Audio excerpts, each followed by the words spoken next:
yun guys ha, papakita ko sa inyo seat height. Nasa around 5'3 to 5'4 yung height ko. Pero pag may nagtanong na chicks 5'5 sabihin nyo, huwag nyo kayo buko. Kapag sa center stand, kaya ito.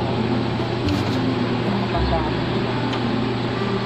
ayan, abot, dapat.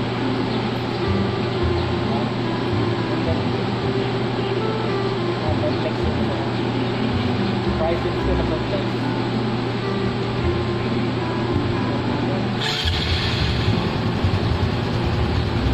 Ayun.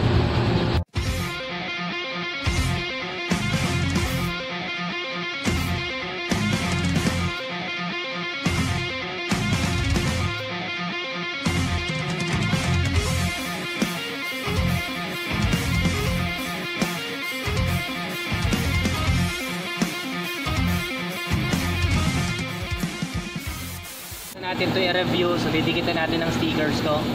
So maraming salamat ulit kay Daryl. So yun, didikitan natin stickers.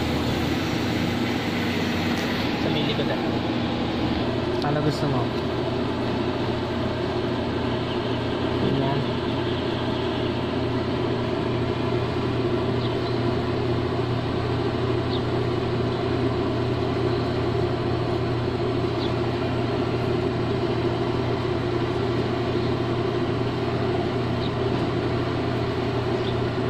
Ano yan, laminated yan. Kahit umulan, umaraw, hindi yan mag-fade bro.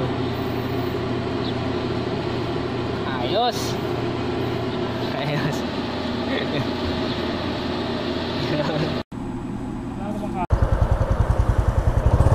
So ito na guys, test drive. Drive test Honda RS 125 Fi. Unang ano ko pa lang, rev ko pa lang, ganda ng makina. Panalo. Seating position niya, brusco talaga, pre. Talagang flex yung triceps mo eh. Diba? Mahaba ano niya, gearing niya. Oh, last stop na yan. Ang ganda. Ganda ng makina, smooth. Pag nadulas ako, ibig sabihin madulas ang gulong. So, syempre, ninibago pa tayo sa bangkingan, no? Ready naman natin itong motor. Suspension, wala pang tagtagan dito eh. Check natin doon sa may mga tagtagan area. Pero makina, wala, prematic yan, Honda yan eh.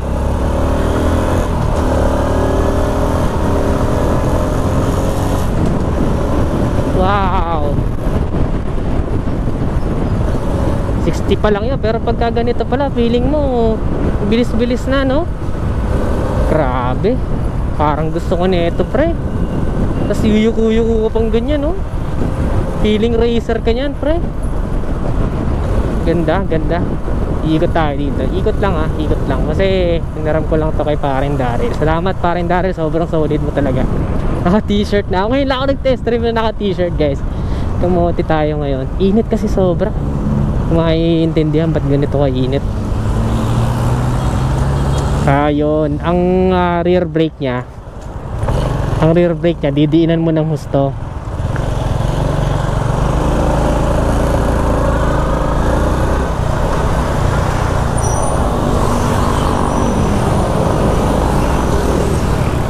Doon na nga ako, sa diretso ako.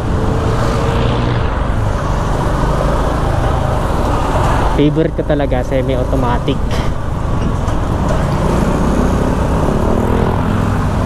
Ganda! Gaandalhin. Tsaka ano, legs mo talaga yung magko-control guys. Legs mo yung magko-control. Kailangan yung grip ng legs mo i-ano mo maigi. Kasi yun ang magko-control eh.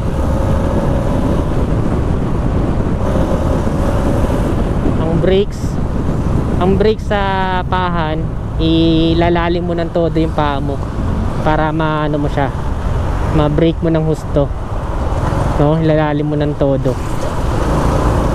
Ganda ng shiftings niya. Hanggang third pa lang ako dito ah.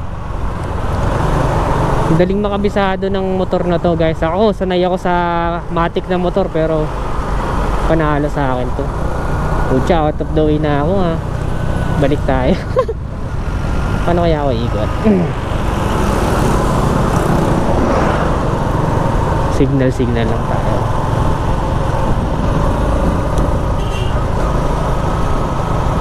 Ikot ako, ikot.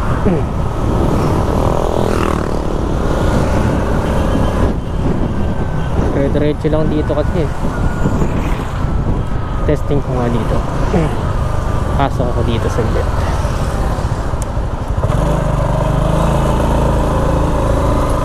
Para may konting humps ba? May konting humps. Suspension stiff talaga. Ganda talaga ang suspension ng Honda, guys. Di ako nabigo. Sa bankingan, medyo alangan ako sa gulong. Kasi yun ang medyo ano ko sa Honda, medyo madulas. Pero ito parang di naman. Kasi dry naman eh. Dry naman dito. Ayun na, balik na tayo doon sa SM. Babati lang ako dito sa mga tropa.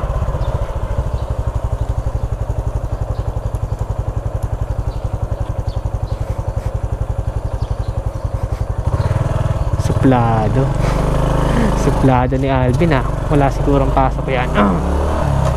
So yun guys, ano pa gusto nyo malaman dito sa ano,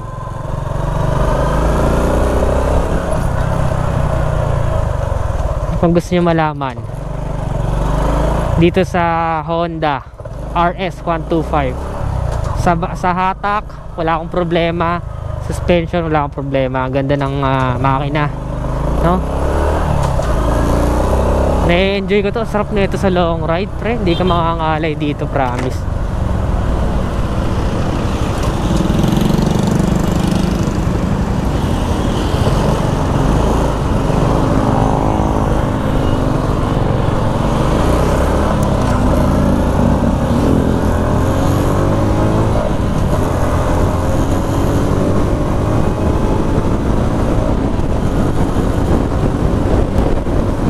Yun, 4.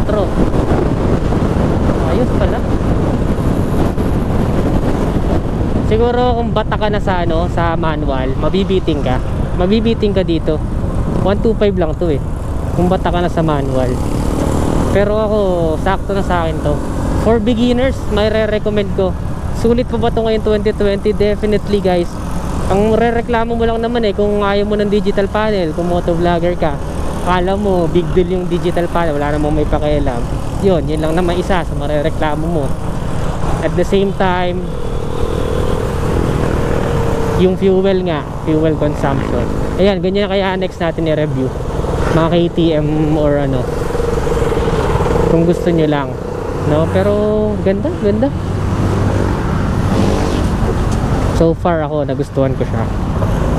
Singit sa traffic, dali. Very nimble. Daling isingit sa traffic to.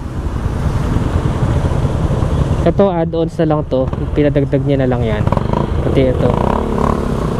Mga pinadagdag na lang yan. So, balik na ako doon. Baka nag-aalala na si Daryl. So overall guys, ganda. Na-speechless nga ako eh. Natuwa ako. Suspension niya panalo as I expect. Ganda. Ganda na suspension niya. Uy, naka Z1000 ba yun? Sa Reed yata yun eh. So, balik na tayo ha. Balik na tayo doon. Overall talaga panalo. Ganda. Yun lang masasabi ko. Sobra ganda niya.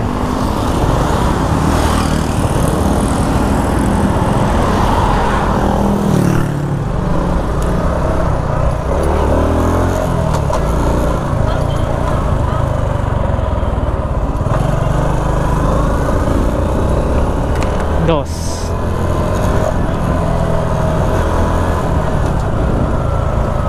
So yun, maraming salamat sa panonood. Para sa akin, okay to for beginners, for more experienced riders na naghahanap ng ibang flavor or ibang position. Gustong gusto ko to, no? Kung sakaling bibili man ako ng motor, talagang isa to sa pwede kong maging option. Honda RS 125. Now, wala namang very fancy specs. As it is, compact na talaga siyang motor. Maganda, maaasahan as always Honda. Now, yun lang, may re-recommend ko siya guys. Thank you for watching. Again, this is Ted Adriano. Always keep it cool and ride safe always. Bye-bye now.